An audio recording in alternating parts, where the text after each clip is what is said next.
Mesdames et messieurs, bonsoir. On se retrouve dans cette nouvelle édition de 22 heures. Voici les titres de ce soir.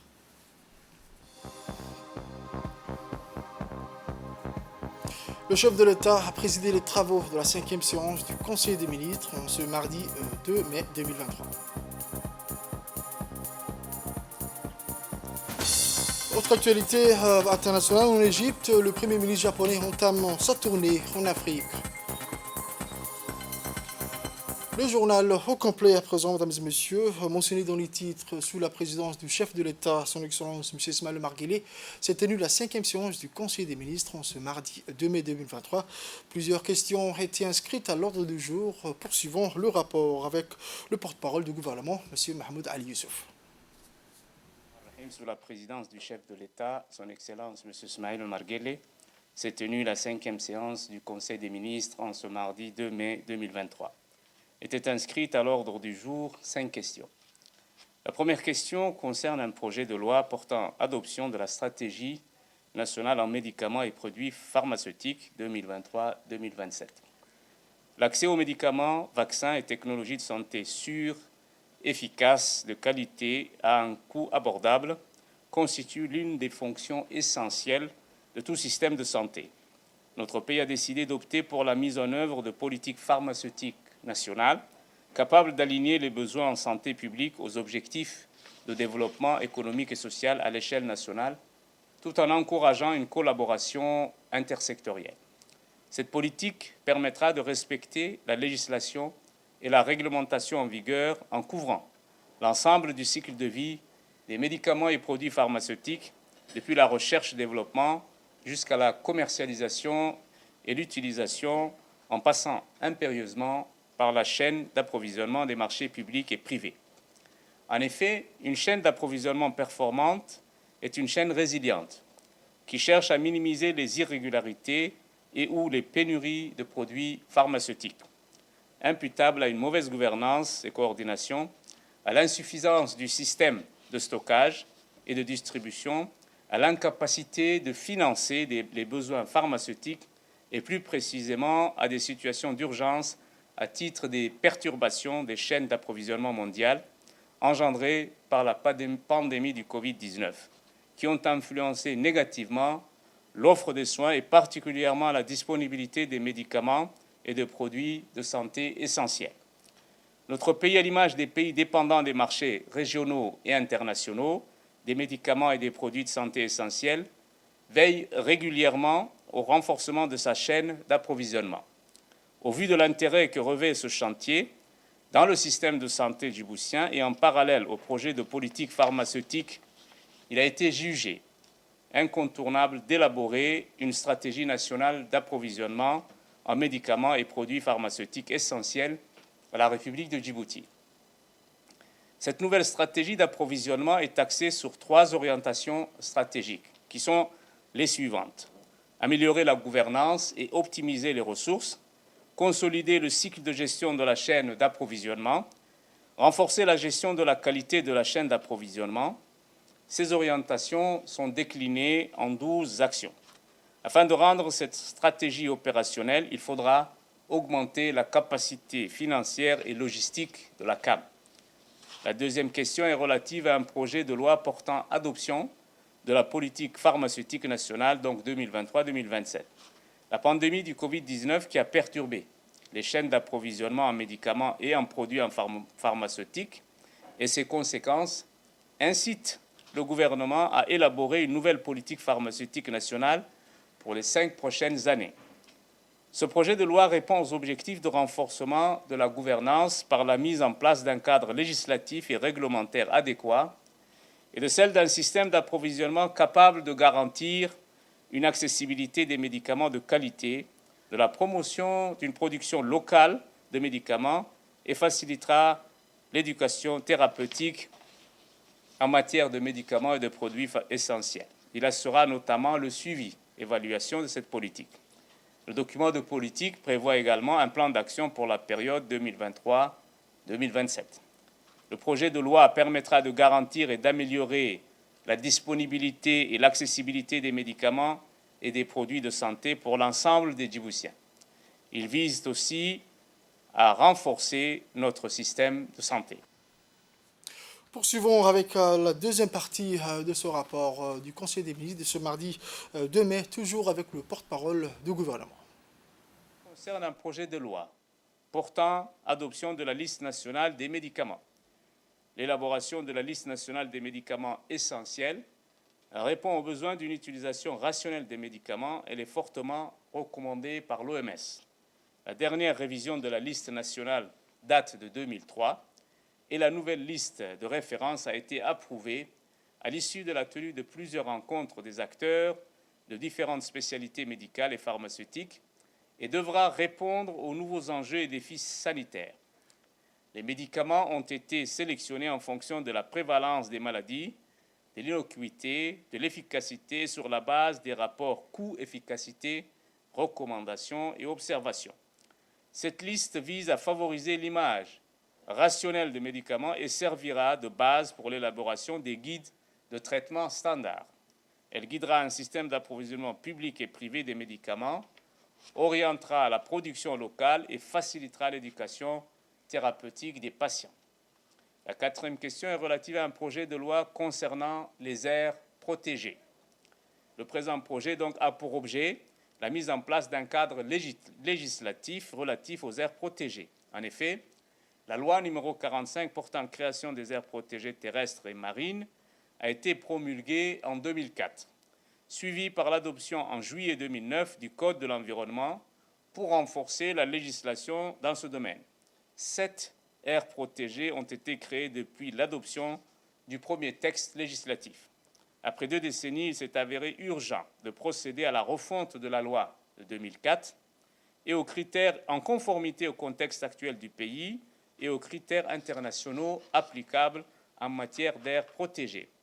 Le nouveau projet de loi précise les différentes catégories d'aires protégées reconnues mondialement, ainsi que la nomenclature des statuts de parcs naturels, de réserves biologiques, de réserves naturelles et de sites naturels. Ce projet de loi définit les modalités de création, de modification et de gestion des aires protégées, ainsi que les dispositions pénales pour les infractions et les peines applicables.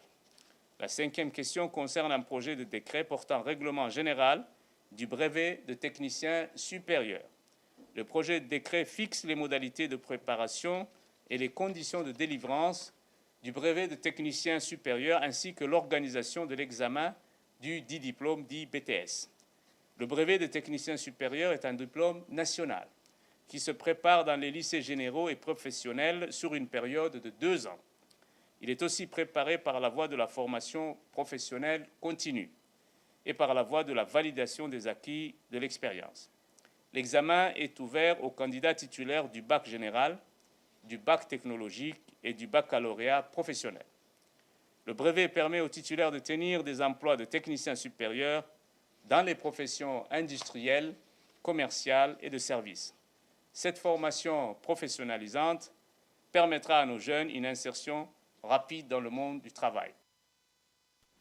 Ensuite, le président de la République, son Excellence M. Ismaël Omar Guelleh, a reçu cet après-midi au Palais de la République la lettre des créances du nouvel ambassadeur accrédité auprès du Royaume-Uni, auprès de la République de Djibouti, M. Vinay Talwar. Dans une allocution faite à cette occasion, le nouvel ambassadeur du Royaume-Uni à Djibouti a fait part de sa disponibilité et sa détermination à œuvrer au renforcement des relations d'amitié et de coopération entre les deux pays et les deux peuples. Ensuite, le nouvel diplomate du Royaume-Uni a remis au président de la République sa lettre de créance. Dans un entretien avec le président, l'ambassadeur a salué les liens privilégiés qu'entretiennent Djibouti et le Royaume-Uni. Le président de la République, son Excellence El Hadj Ismaël Omar Guelleh, a souhaité la bienvenue au nouvel ambassadeur. Le chef de l'État a également assuré qu'il trouvera toujours auprès du gouvernement et du peuple de Djibouti tout le concours nécessaire à l'accomplissement de sa noble mission. Le ministre des Affaires étrangères et de la coopération internationale, M. Mahmoud Ali Youssouf, la conseillère diplomatique du président, Mme Fathi Jammeh, ont pris part à cette audience. Le président de l'Assemblée nationale, son Excellence Dillet Mohamed Dillet, a ouvert une série d'activités visant à faciliter l'accueil de nouveaux parlementaires de la 9e législature. Il a déclaré que cette séance d'orientation lui était particulièrement chère et que la formation des députés, en particulier des nouveaux, est très importante. Sous la houlette de son président, l'Assemblée nationale a donc planifié un programme en plusieurs étapes dans le but de permettre aux nouveaux députés d'être mieux préparés dans le cadre de l'exercice de leur mandat. Les objectifs de ces journées sont entre autres de présenter les services administratifs et d'approfondir les connaissances de nouveaux députés sur leur rôle. Le secrétaire général de l'Assemblée nationale a ainsi coordonné l'entière préparation et le déroulement de cette journée en collaboration avec l'Union interparlementaire. À tour de rôle, chaque directeur de l'administration a présenté ses équipes respectives. Ces journées se poursuivront demain et après-demain avec la participation d'experts internationaux et nationaux.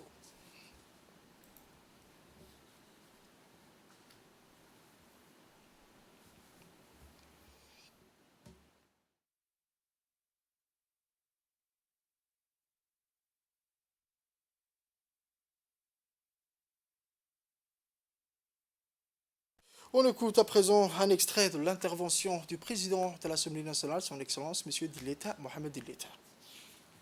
Je voudrais vous souhaiter la bienvenue à l'occasion de cette séance d'orientation des députés que nous organisons dans le cadre de ce début de la 9e législature. En effet, en tant que président de l'Assemblée, je considère que l'accompagnement et la formation des députés, et en particulier des nouveaux députés, sont très importants. C'est pourquoi nous avons planifié un programme en plusieurs étapes dans le but de permettre aux nouveaux députés une meilleure préparation dans le cadre de l'exercice de leur mandat. Dès la séance inaugurale qui s'est tenue le 5 mars, un stand d'accueil a été mis en place, un kit de bienvenue contenant entre autres un exemplaire de la Constitution, de règlements intérieurs et des guides pratiques sur le travail parlementaire ont été distribués à l'ensemble des députés. La deuxième étape est l'organisation de cette présente séance d'orientation. Il s'agit d'une formation qui se déroulera en 3 jours et qui vise d'abord à permettre aux députés de mieux comprendre le fonctionnement des services administratifs de l'Assemblée nationale, mieux consolider la compréhension des enjeux liés au rôle des députés, approfondir la maîtrise par les députés de certains aspects techniques du travail parlementaire, notamment du travail en commission. Enfin, nous prévoyons une 3e étape qui consiste à compléter l'intégration des nouveaux députés par la mise en place de formations thématiques en fonction des besoins spécifiques du Parlement.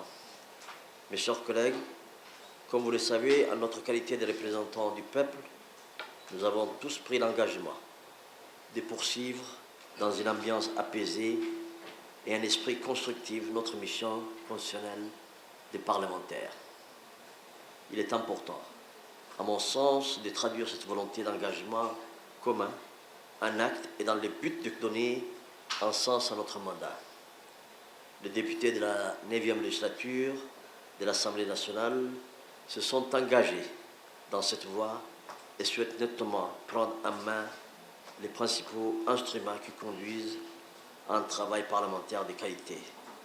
Mes chers collègues, pour finir, je vous encourage à être assidus au cours de ces séances de formation et souhaite plein succès à vos travaux. Grand format de ce journal, Djibouti, terre d'accueil et de rencontre, un slogan choisi à juste titre. Depuis l'indépendance, la République de Djibouti s'est positionnée comme un pays d'accueil des réfugiés et de point de transit pour les ressortissants étrangers fuyant les conflits dans la région, voire au-delà. Voici un grand format de la rédaction.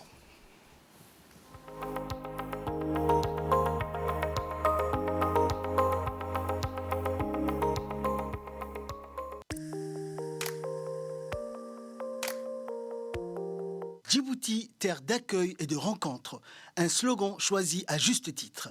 Depuis l'indépendance, la République de Djibouti s'est positionnée comme un pays d'accueil des réfugiés et de point de transit pour les ressortissants étrangers fuyant les conflits dans la région, voire au-delà. Quelles que soient les raisons, et qu'ils viennent de l'Éthiopie, de l'Érythrée, de la Somalie ou du Yémen, ils sont aujourd'hui des milliers à vivre sur le territoire national. Le HCR, le Haut Commissariat aux réfugiés, estime en effet leur nombre à près de 36 500 personnes. Avec l'aide des organisations humanitaires, la République de Djibouti a accordé dès son accession à l'indépendance la mise en place des camps de réfugiés. Ali Adé, Holhol, Markazi. Depuis quelques années, la législation a beaucoup évolué en leur faveur, permettant notamment aux enfants des réfugiés d'intégrer le système éducatif djiboutien et de bénéficier de la prise en charge nécessaire. Ainsi, cette culture d'accueil est une pratique ancrée chez tous les Djiboutiens, comme nous l'explique ici le ministre des Affaires étrangères et de la coopération internationale, porte-parole du gouvernement, Mahmoud Ali Youssouf. Depuis l'accession de notre pays à l'indépendance, Djibouti a toujours été confronté à des situations de crise dans les pays voisins. Et ces situations de crise charrient vers notre pays des réfugiés, des demandeurs d'asile, des migrants, etc. Et nous avons toujours eu cette capacité à gérer ces situations de crise humanitaire, d'afflux de réfugiés, de migrants, qui, en raison de ces instabilités dans le voisinage. Plus récemment au Yémen, nous avons reçu beaucoup de réfugiés. Et ceux qui sont venus en 1977, certains réfugiés de l'époque, éthiopiens, somaliens, sont toujours avec nous. Djibouti, de par sa position, je dirais, géostratégique, carrefour entre les continents, a toujours vécu, je dirais, cette situation de crise dans le pays de la région comme étant le pays d'accueil, le pays de recours, le pays d'asile. Et nous partageons avec nos frères qui viennent de ces pays-là nos ressources.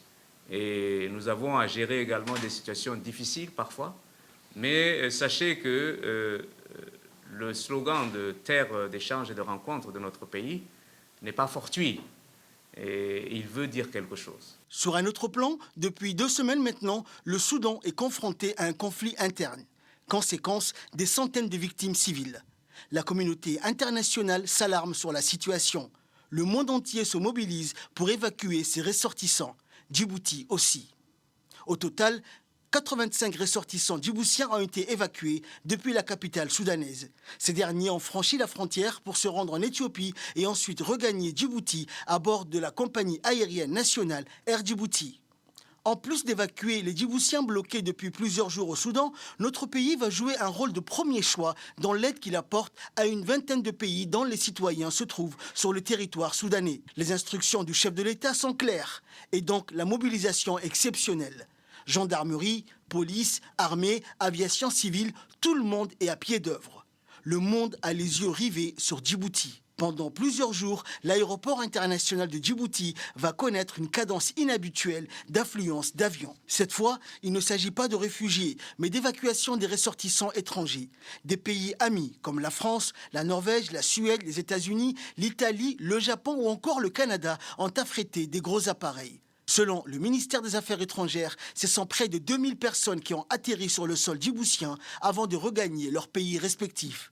Un soulagement donc pour toutes ces personnes dont la vie était menacée. Je voudrais remercier beaucoup le Djibouti parce que c'est brusquement que vous avez reçu aussi un très très grand nombre de personnes avec une hospitalité exceptionnelle et à nous accueillir dans une forme très spéciale que je ne vais jamais oublier. Oui, je vraiment voudrais remercier le gouvernement et le peuple djiboutien. L'évacuation se termine de façon parfaite à Djibouti, qui nous a accueillis en comprenant ce que sont les évacués, en comprenant que la détresse des gens qui ont quitté Khartoum après avoir tout perdu. Et Djibouti nous a accueillis avec patience, avec gentillesse, avec le sourire, avec l'hospitalité djiboutienne. Et je remercie sincèrement du fond du cœur les autorités djiboutiennes de nous avoir donné cette hospitalité. La délégation de l'Union européenne nous a permis d'assurer la liaison avec les autorités djiboutiennes. La collaboration avec les pays amis s'est intensifiée ces derniers jours, permettant aux opérations d'évacuation de se poursuivre dans des meilleures conditions. Comme toujours dans pareille situation, la République de Djibouti continue de jouer pleinement son rôle pour apporter des solutions. Mais la meilleure des solutions reste que le Soudan renoue avec la paix et la stabilité. Pour les actualités nationales, hier, le 1er mai 2023, à l'occasion de la Journée internationale des travailleurs, l'Union djiboutienne du travail, l'UDT, présidée par M. Mohamed Youssouf, a organisé une cérémonie pour célébrer cet événement à l'hôtel Émilie en présence des membres de l'UDT. Le thème de la journée était la résilience et le travail décent face à la pandémie du Covid-19 et à ses conséquences. Le président de l'organisation a remercié tous les participants pour leur présence et a souhaité solidarité et bonne santé à tous les travailleurs. L'Union djiboutienne du travail a été fondée en 1992 et est maintenant membre de la Confédération syndicale internationale. Cet événement a été une occasion pour les travailleurs de Djibouti de se rassembler et de célébrer leurs réalisations. La pandémie du Covid-19 a mis en lumière l'importance de la solidarité et de la résilience face aux défis économiques et sociaux. Le président de l'UDT, M. Mohamed Youssouf, a rendu un vibrant hommage au président de la République, son Excellence M. Ismaël Omar Guelleh, qui n'a ménagé aucun effort pour raffermir les droits des travailleurs et assurer le soutien indéfectible à la politique en apportant la contribution de l'UDT au développement socio-économique du pays.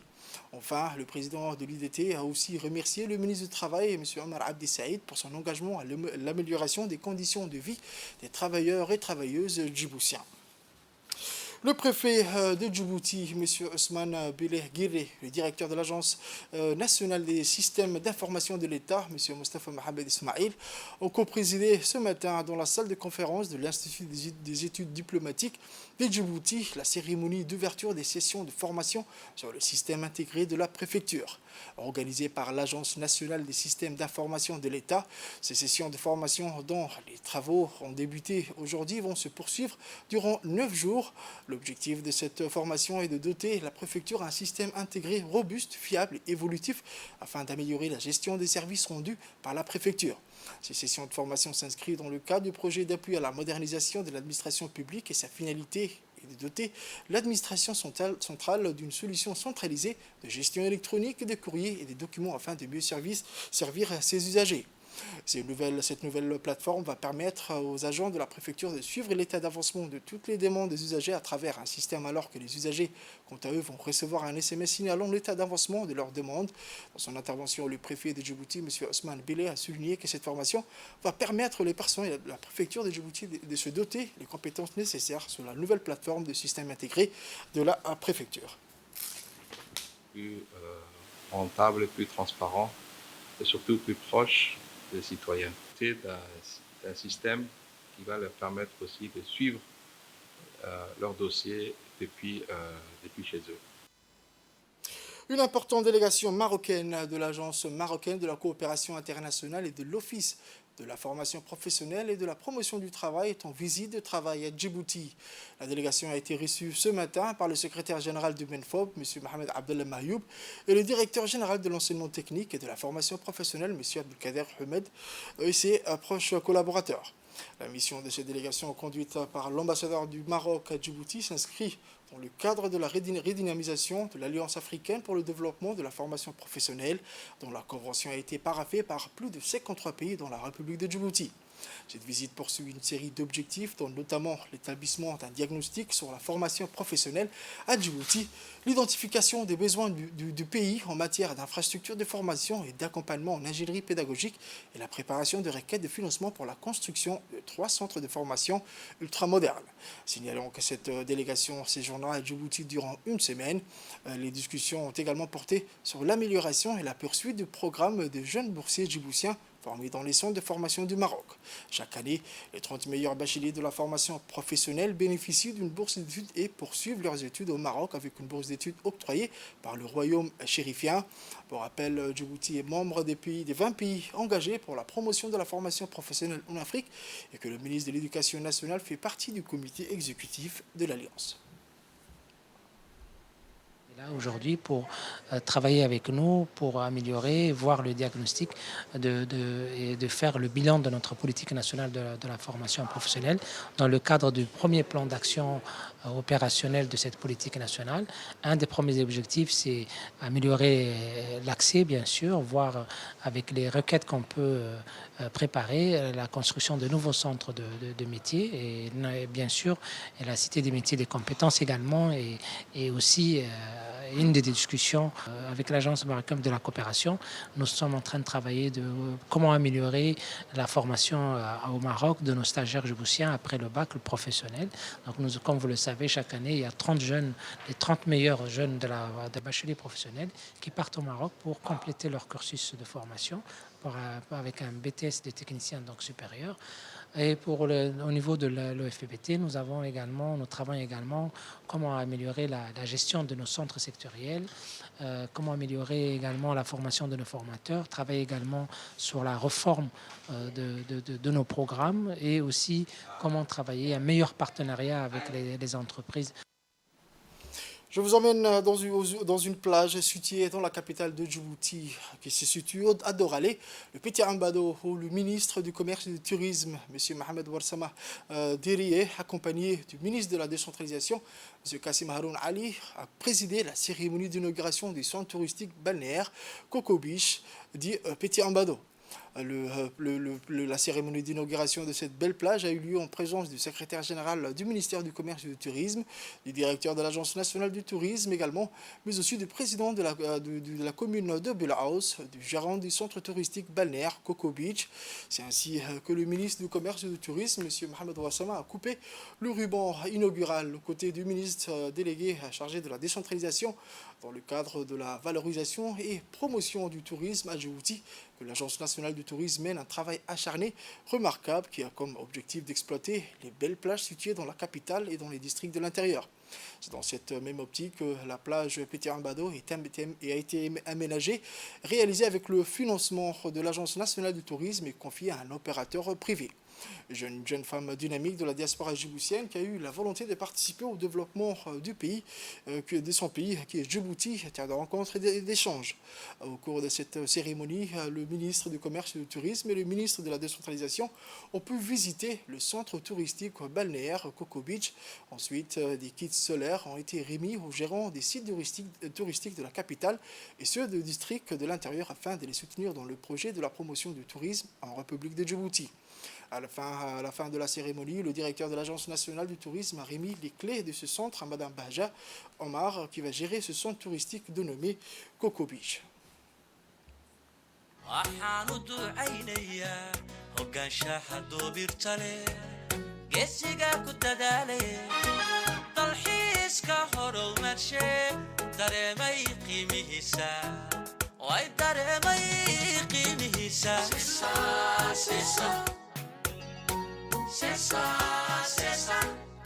waxaan darajada ku helay dadkayga xadaaradare bulshada isu duubane dalkoodiyo nabadda jecel kah abam kadhadoocaana badhagraay faatole agatah nice fadhaanam kayniyay maja. Le directeur de l'Agence nationale du tourisme a remercié le ministre du Commerce et du Tourisme pour avoir parrainé l'inauguration du centre touristique balnéaire Petit Ambado. On écoute un extrait de sa réaction. C'est un honneur pour nous d'avoir le ministre de l'Organisation et le ministre du Tourisme et du Commerce pour l'inauguration de ce centre balnéaire à Petit Ambado. Ce centre a été, dans sa phase 1, réalisé et financé par l'ONTD. Et dans la phase 2, nous avons confié à un opérateur privé local pour qu'il investisse dans d'autres infrastructures. L'objectif, c'est d'exploiter nos belles plages qui sont malheureusement à ce jour peu mises en valeur. Donc ces plages permettront de générer beaucoup d'emplois, de développer les facilités accordées non seulement à nos concitoyens, mais aussi aux touristes qui viennent visiter notre beau pays. Donc nous avons 347 km de littoral et ça c'est un premier projet. Nous espérons, Inch'Allah, continuer sur cet élan pour donner cette opportunité aux jeunes, aux femmes qui sont dans notre pays. Nous allons continuer cet élan aussi dans les régions de l'intérieur. L'objectif, c'est toujours d'accompagner les opérateurs des campements qui ont des difficultés pour l'accès au financement. Et à travers ces kits solaires, nous souhaiterions démontrer que l'État est à leur côté pour le soutien de leurs activités. Donc c'est un premier geste qu'on a accordé au campement des régions principalement. Et Inch'Allah, nous espérons aussi apporter à chaque fois que c'est nécessaire tous les soutiens. Déjà, nous avons organisé à maintes reprises plusieurs formations dans les domaines de la gestion des campements touristiques, dans l'accompagnement des touristes, tout ça. Et ces kits solaires témoignent justement de cette volonté pour que l'État, le gouvernement, le ministère du Tourisme et l'Agence nationale du tourisme va toujours rester à leur côté et soutenir le développement de leur activité. Et c'est dans le cadre des activités marquant la célébration de la Journée mondiale de la santé, le 75e anniversaire de l'Organisation mondiale de la santé, que le ministère de la Santé a organisé au complexe sportif de la garde républicaine un tournoi de football appelé Tournoi de football Youssouf Abdullahi Iftin. Ce tournoi a opposé plusieurs équipes issues des établissements sanitaires et services de santé publics et parapublics du pays. Après 2 semaines de compétition intense, la finale de ce tournoi s'est déroulée en présence du ministre de la Santé, Dr Ahmed Rabli Abdillah, et également du secrétaire d'État chargé au sport, M. Hassan Mohamed Kamel. À l'issue d'un match palpitant, ce fut finalement l'équipe de la maternité de Dar al-Hanan qui a remporté cette finale contre l'équipe des services de santé des forces armées.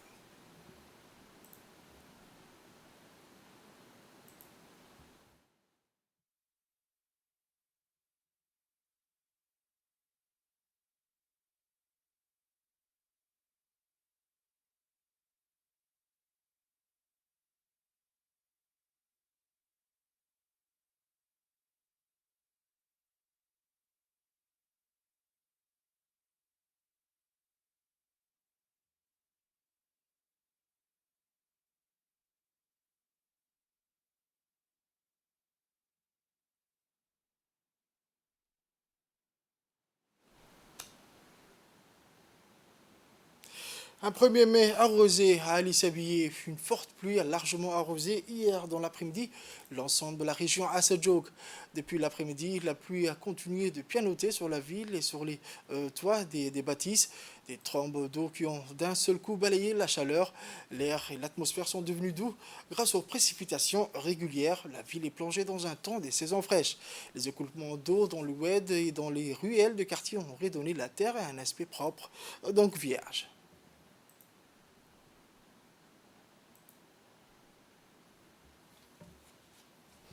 Fait divers de ce journal, dans le cadre de la lutte contre la contrebande et les produits illicites, c'est dans la circonscription de Yoboki, notamment à Galafi, que les éléments de la douane de Galafi, en collaboration avec l'armée frontalière et de la police, ont intercepté une quantité importante de khat en provenance de l'Éthiopie.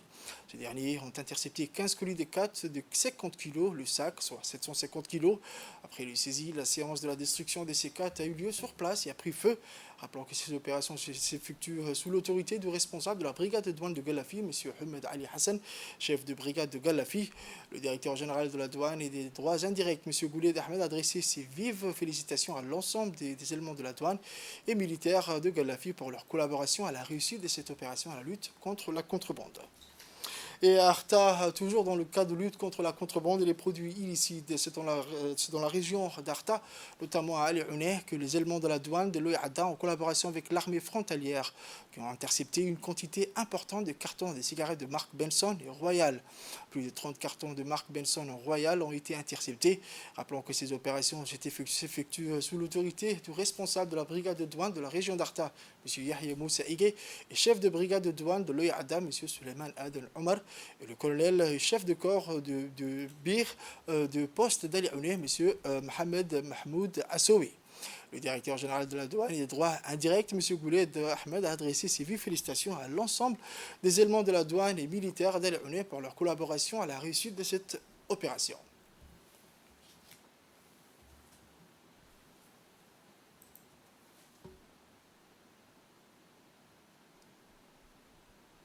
Pour les actualités internationales, je vous disais dans le titre, les deux hommes ont discuté des conséquences de la crise russo-ukrainienne sur l'Afrique, notamment la flambée des prix. La Russie et l'Ukraine étant les principaux fournisseurs de blé au continent. Il a été également question de la Palestine, de la situation en Libye, de la crise actuelle au Soudan. Les développements au Soudan ont occupé un aspect important de ces discussions car ça signifiait au Premier ministre la vision de l'Égypte basée sur la nécessité d'une cessation immédiate, permanente, globale des tirs au Soudan et l'importance de l'abstention de toute partie extérieure dans la crise en tant qu'affaire purement soudanaise, ce qui facilitera le désamorçage de la crise et empêchera son aggravation. En Égypte, le Premier ministre japonais a rencontré Ahmed Aboul-Gheit, le secrétaire général de la Ligue arabe, dont le siège se trouve au Caire. Après le Caire, le Premier ministre japonais Fumio Kishida s'est rendu lundi au Ghana, accueilli par le vice-président ghanéen Mahamadou. Il se rendra par la suite au Kenya et achèvera sa tournée au Mozambique. C'est la fin de ce journal de 22h, mesdames et messieurs. Merci à vous de l'avoir suivi et restez avec nous pour la suite du programme sur Télé Djibouti.